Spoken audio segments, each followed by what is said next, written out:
Cinéma. Cinévision. Cinévision sur les ondes de la RTB.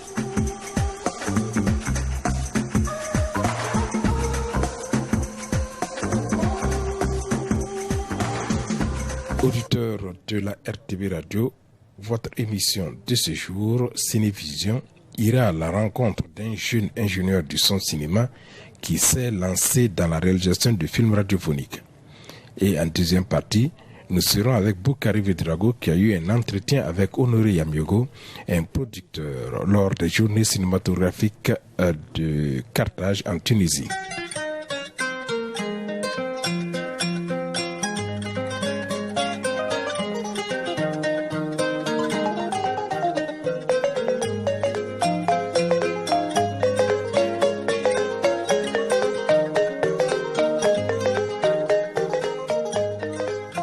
Commençons avec Alassane Sanfo qui nous parle d'abord du métier d'ingénieur du son cinéma avant de nous parler de son film radiophonique. Cinévision, Serge Alemagloire-Sou. Et quand on parle de cinéma, il y a les films qui interviennent.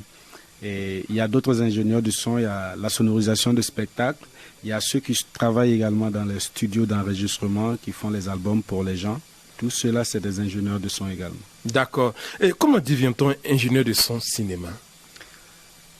D'abord, le métier d'ingénieur du son, pour devenir un ingénieur du son, il faut se faire former. Il faut aller, quand on a la chance, aller dans une école de cinéma pour se former dans cette branche-là, pour devenir ingénieur du son. Mais ça, c'est beaucoup plus la théorie. Ensuite, on devient vraiment ingénieur qu'après un certain nombre d'expériences sur le terrain. Parce qu'il faut côtoyer des gens qui nous ont dévancés, avoir vu un certain nombre d'équipements, avoir fait un certain nombre de films aussi. Et c'est toutes ces expériences en somme là qui vont après faire de vous réellement un ingénieur du son. Donc on ne sort pas de l'école directement ingénieur du son. Oui, pendant la formation, on a des sorties sur le terrain, mais ça n'engage que moi. Pour moi, tout de suite après la formation, ça ne suffit pas pour dire que je suis ingénieur du son. Il faut vraiment, avec humilité, côtoyer le terrain, côtoyer des gens qui nous ont dévancés pour vraiment apprendre un certain nombre de choses, ajouter, et avant de se faire vraiment appeler ingénieur du son. Et Alassane, pourquoi vous avez choisi ce métier, ingénieur du son ? J'ai choisi ce métier par passion d'abord. Moi, j'ai toujours aimé tout ce qui a trait à l'art. Au départ, c'était les arts plastiques que je voulais faire. Je dessinais bien depuis l'école primaire. Les parents n'ont pas voulu que je fasse ça. Après, au lycée, j'ai voulu faire la musique. Ça n'a pas marché. Bon, je continuais mes études jusqu'à l'université. Et un jour, je partais déposer les concours de la fonction publique. J'arrive au lycée Philippe Zenda. Je vois une affiche qui parle d'une école de cinéma qui forme dans les métiers de l'audiovisuel et du cinéma. Voilà, j'ai pris les contacts et j'ai appelé. Je suis allé, on m'a expliqué un peu ce que c'est. Voilà comment je suis arrivé un peu dans le cinéma. Et à l'ISIS, mon premier choix d'abord c'était la réalisation. Je voulais faire la réalisation, soit la réalisation, soit le montage, parce que je voyais les clips vidéo, ça me passionnait aussi, vu que j'aimais aussi la musique. Et la première année, c'était un tronc commun. On a vu pas mal de professeurs défiler devant nous. Et le professeur de son, en tout cas, il a réussi à me convaincre que c'est là que tu dois commencer. Voilà. D'accord. Et un ingénieur de son, sa place sur un plateau de tournage, qu'est-ce qu'il fait ? L'ingénieur du son sur un plateau de tournage, d'abord, avant d'être sur le plateau de tournage, il est contacté par la production du film. Et il y a un contrat d'abord, sur la base d'un certain nombre de confiance, il y a un contrat d'abord qui est signé entre ces deux. Et après, quand tout est OK, il rentre en contact avec le scénario pour comprendre un peu l'histoire du film qui l'attend dans la réalisation. Et ensuite, faire ce qu'on appelle le dépouillement sonore, c'est-à-dire voir tous les éléments sonores qu'on peut retrouver dans le film déjà à partir du scénario. Et à partir de ça, il peut définir tout de suite quel type de matériel il va utiliser pour pouvoir faire bien ce travail-là. Et après ça, on est sur le plateau maintenant. Et quand on est sur le plateau, son travail, c'est d'enregistrer correctement les dialogues. Les priorités, c'est les dialogues de comédiens. Enregistrer correctement les dialogues. Éviter qu'il y ait des bruits parasites dans la bande son. Ensuite, faire des ambiances. Nous on appelle ça, c'est des espèces de sons seuls, des ambiances, des bruitages qu'il fait pour ajouter, pour faciliter le travail qui va se faire par la suite à la post-production après le montage qu'on appelle le mixage. Voilà. Comment ça se passe votre collaboration avec ce monsieur qui tient le micro, le gros micro là? Okay. Le monsieur qui tient le gros micro au bout de la canne là, voilà, s'appelle tout simplement le perchman ou encore assistant son. Ah d'accord. Voilà. Quand on dit assistant son, c'est-à-dire que il est au service de l'ingénieur du son. C'est l'ingénieur du son qui lui donne toutes les directives. C'est légèrement différent quand on dit perchman. Le perchman, lui, il est encore plus professionnel. Ah, ok. Il a beaucoup d'expérience et voilà. Il peut faire correctement le travail. Il n'a pas forcément besoin de trop assister l'ingénieur du son. Bon, pour ma connaissance, il y a, voilà, c'est cette nuance-là qu'il y a entre le perchman et puis l'assistant son. Et est-ce qu'il y a un moment donné sur le plateau de tournage, est-ce qu'un ingénieur de son peut dire au réalisateur, on reprend cette scène parce que le son est bizarre ou bien il laisse couler? Tout à fait, tout à fait. Quand c'est pas bon, il faut tout de suite dire non, c'est pas bon, à moins que tu aies des solutions après pour pouvoir gérer. Là, tu ne perds pas trop le temps et tu laisses passer et après tu gères et puis voilà, tout rentre en ordre par la suite. D'accord. Sinon, quand c'est pas bon tout de suite, il faut le signaler pour qu'on puisse voilà, refaire la prise parce que un film, la base c'est le son.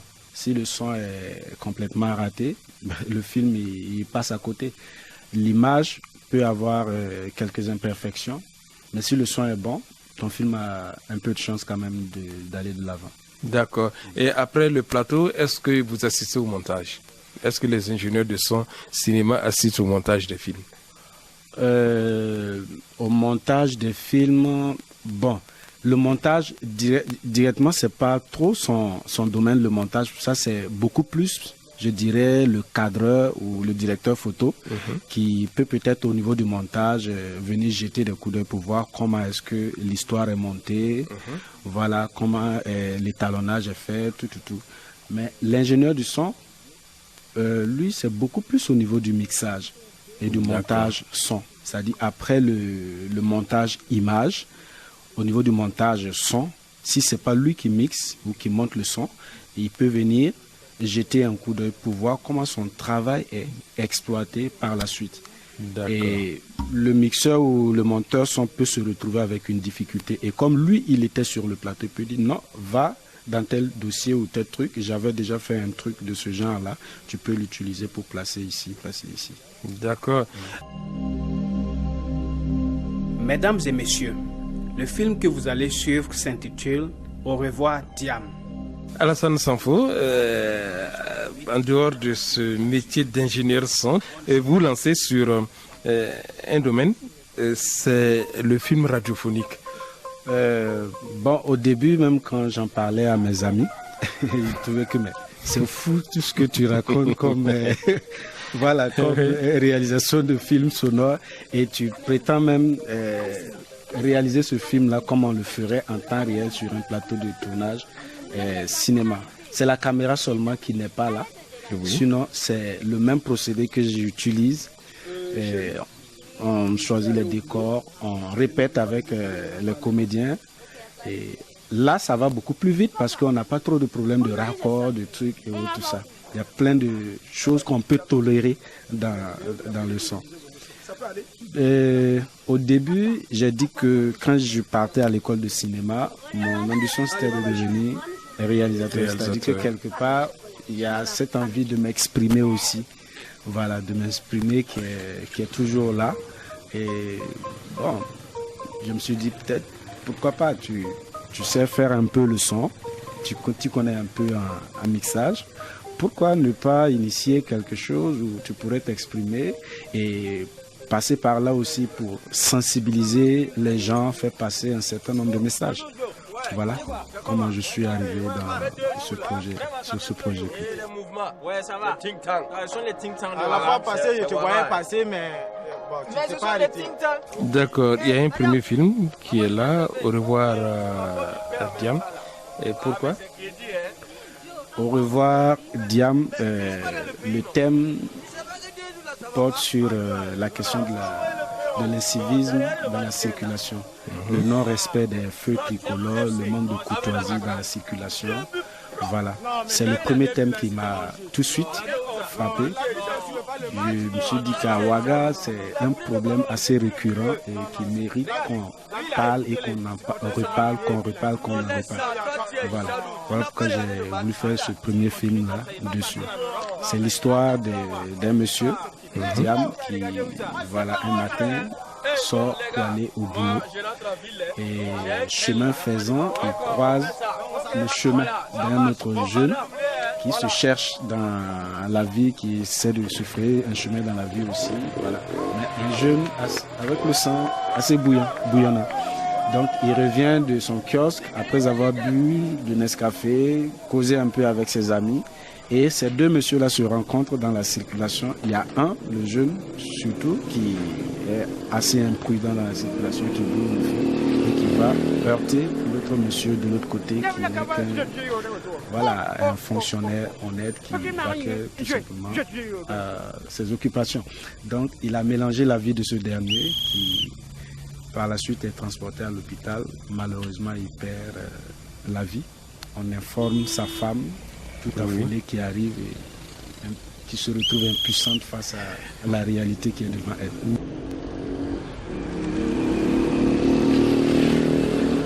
Inconscient, tu brûles le feu, et si? Oui. Et le choix des acteurs, parce que j'ai suivi, j'ai écouté, comment ça s'est fait le choix des acteurs? Le choix des acteurs, pour être vraiment franc, je dirais que je n'ai pas été très rigoureux dans ce casting-là, parce que déjà c'est un projet qui semble assez fou et voilà, les gens ne voient pas très bien tout ce que tu parles, les gens ils t'écoutent, mais ils se demandent qu'est-ce qui se passe dans sa tête et tu n'as pas assez de moyens financiers aussi pour commencer, pour payer les gens correctement. Donc il faut essayer de négocier un peu leur collaboration. C'est en ça que j'ai rencontré un ami, voilà, quelqu'un qui est devenu par la suite un ami, Roland, un comédien de cinéma et de théâtre également, qui a sa structure basée à Tampouy et qui a décidé de m'accompagner avec sa troupe sur ce projet. Voilà.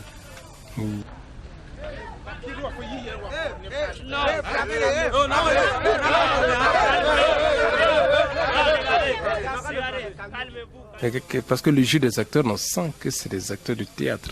Oui. Effectivement, c'est des acteurs de théâtre. C'est des acteurs de théâtre. Et le bruitage, comment tu as fait le choix des bruitages dans ce film radiophonique? J'ai tourné normalement comme je le fais d'habitude au cinéma. Et ensuite, j'ai pris des ambiances. Mais ça ne suffit pas, puisque quand je suis arrivé à la maison pour monter, après le montage, je me rends compte que il faut que tu enrichisses le son d'une autre manière en apportant d'autres bruitages. Donc je sors avec mon enregistreur, je repars dans la circulation, je cherche des sons, des klaxons, des trucs comme ça. Et je repars chercher des chants de coq pour revenir, des chants d'oiseaux pour essayer d'habiller la cour pour comme on ne voit pas à l'image, que quand on revient sur une séquence, non pas une séquence, un décor, on puisse reconnaître de façon audio le décor là qu'on est revenu soit dans la cour de M. Diam. Monsieur Diam, oui. Voilà. Donc c'est comme ça que j'ai fait.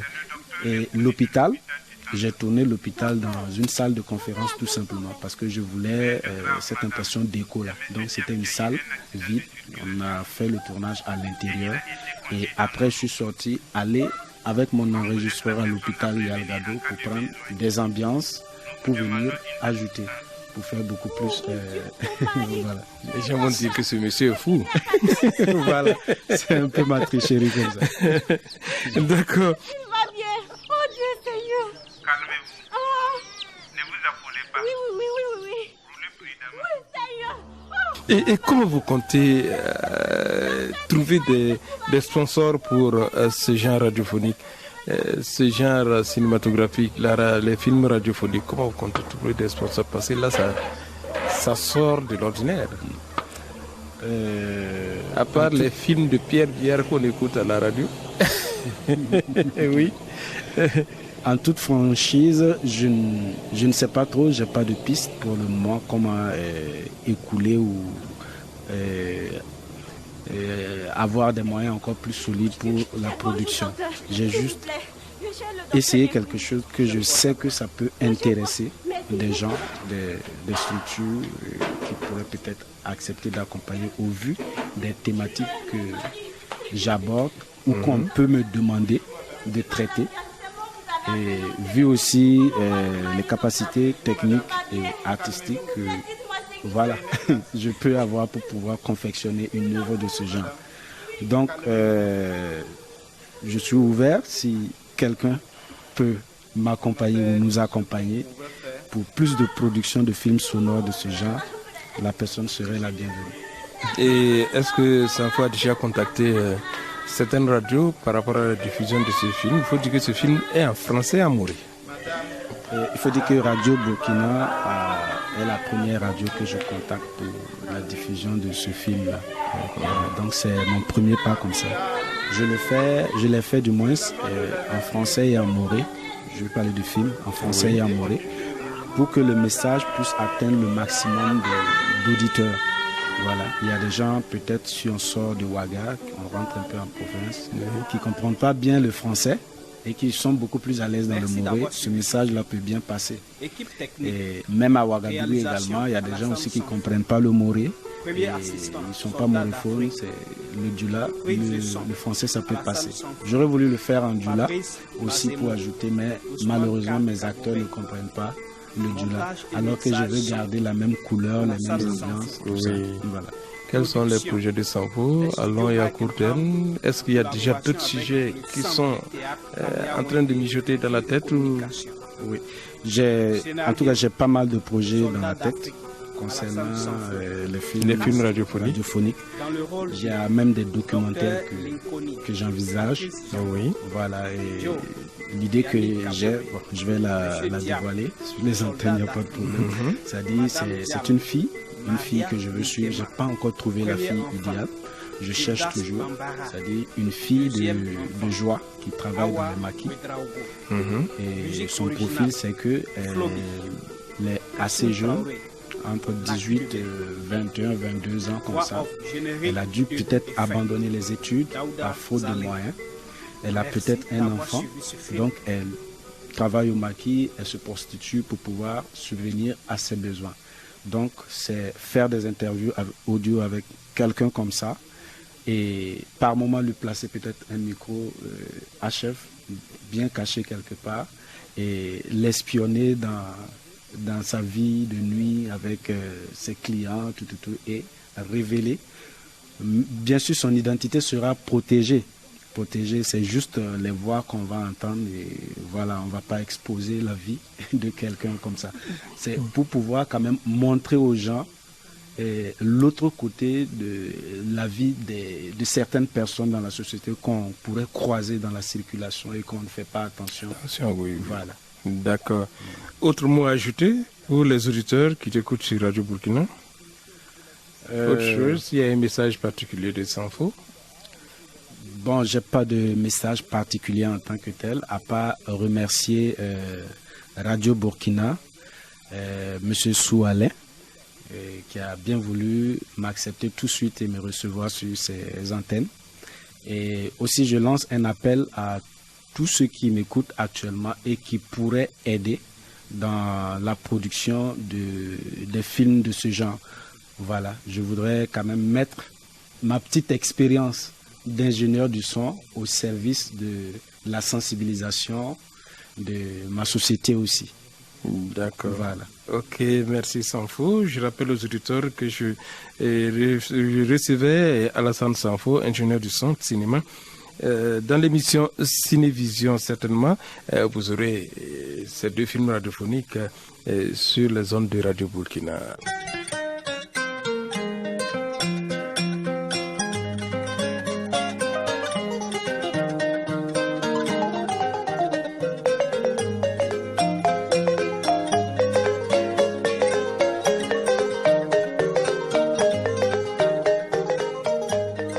L'ingénieur du son cinéma, nous retrouvons Boukari Vidrago qui a rencontré un producteur burkinabé Honoré Yamyogo lors des journées cinématographiques de Carthage en Tunisie. Il nous dit comment il est devenu producteur. Cinévision. Disons, quand j'ai fini mes études au niveau du marketing management, j'ai été engagé dans une agence de communication.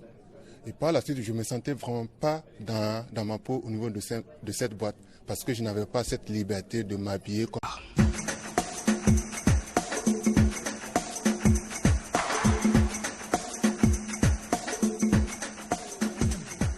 Cinéma. Cinévision. Cinévision sur les ondes de la RTV.